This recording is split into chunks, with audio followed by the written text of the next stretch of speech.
भैया बिहार में अब यूपी वाले छाप छूट रहे हैं, लैब बुलडोजर दै बुलडोजर। जी हाँ, आपने सही सुना।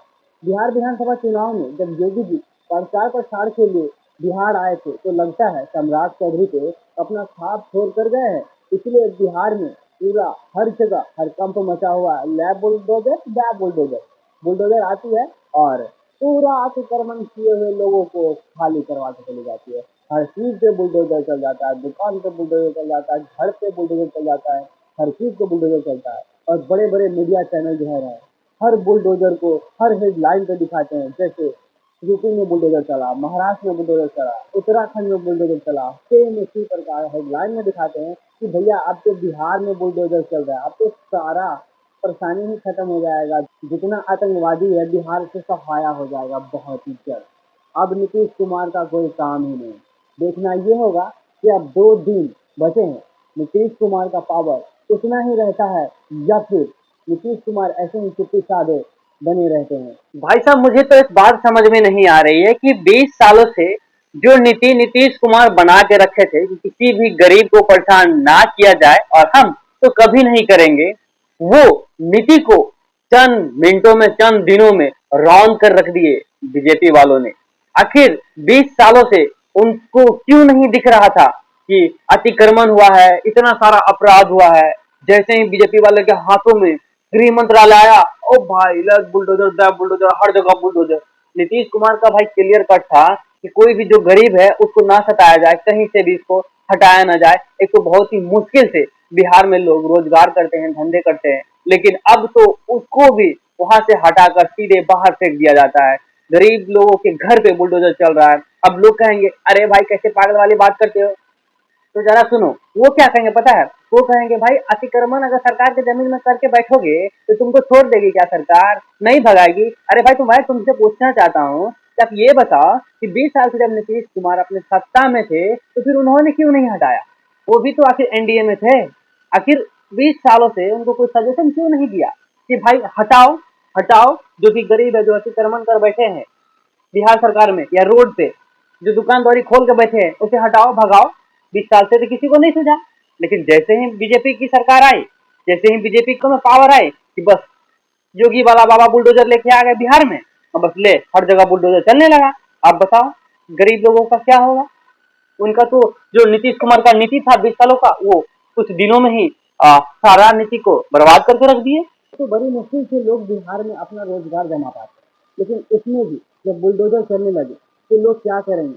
लोग ऐसे भी बाहर जाने को मजबूर है, बिहार छोड़ने को मजबूर है। बिहार से बाहर जाना उनको पड़ता ही है, कमाने के लिए उसको बिहार छोड़ना ही पड़ता है, पलायन करना ही पड़ता है। उस पर भी अब गरीबों पर बुलडोजर चलने लगा है, तो अब गरीब भाई करे क्या?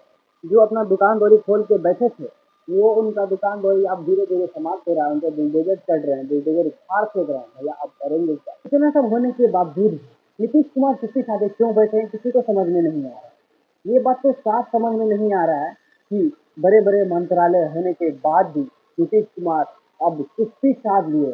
हालांकि उनके पास बड़े बड़े मंत्रालय रहा ही नहीं, गलती से अपवाद में उनके पास वित्त मंत्रालय रह गया है। बाकी जितने भी उनके पास पावर थे सारा का सारा पावर अब भारतीय जनता पार्टी हैंडल कर रही है।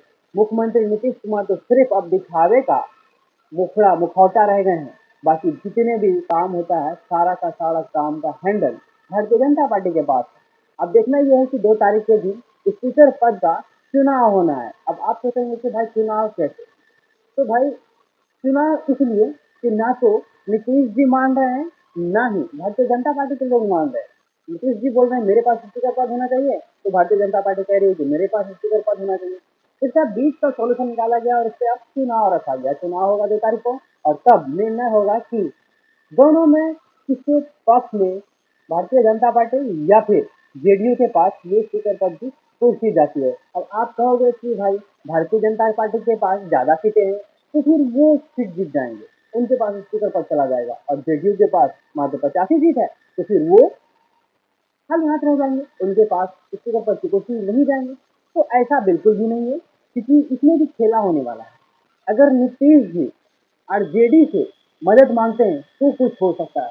बाकी इसमें बहुत ही इंटरेस्टिंग कहानी है जो आपको 2 तारीख को पता चलेगा कि क्या कुछ हुआ है। बाकी देखना ये रहेगा कि इसी प्रकार नीतीश जी किसी सादे रहते हैं और उनके आंखों के सामने उनका नीतियों को बुलडोजर के नीचे रौंदता जाता रहे। बिहार विधानसभा चुनाव के बाद जब भारतीय जनता पार्टी अपने ज्यादा सीटों पर जीत हासिल करती है तो वो भारतीय जनता पार्टी के द्वारा एक धन्यवाद पार्टी का आयोजन किया जाता है और उस पार्टी में सभी नेता आते हैं, लेकिन उस पार्टी में जेडीयू के मुख्यमंत्री नीतीश कुमार को नहीं बुलाया जाता है, क्योंकि सब जानते हैं कि भाई भारतीय जनता पार्टी को अभी अगर मौका मिल जाए ना तो नीतीश कुमार को यूं साइड कर देंगे और मुख्यमंत्री अपने पद में लेके चले जाएंगे, अपने पक्ष में लेके चले जाएंगे, क्योंकि कौन नहीं चाहता है कि सीएम हम बने, मुख्यमंत्री हम बने, भैया बिहार का मुख्यमंत्री हम बने। वैसे भी नीतीश जी के पास अभी तो फिलहाल कोई पावर उतना है नहीं, जो भी पावर है वो सारा का सारा पावर हैंडल कर रही है भारतीय जनता पार्टी। 2 तारीख को ही पता चलेगा कि स्पीकर की पद किसके पास जाता है, नीतीश कुमार के पास या फिर भारतीय जनता पार्टी के पास।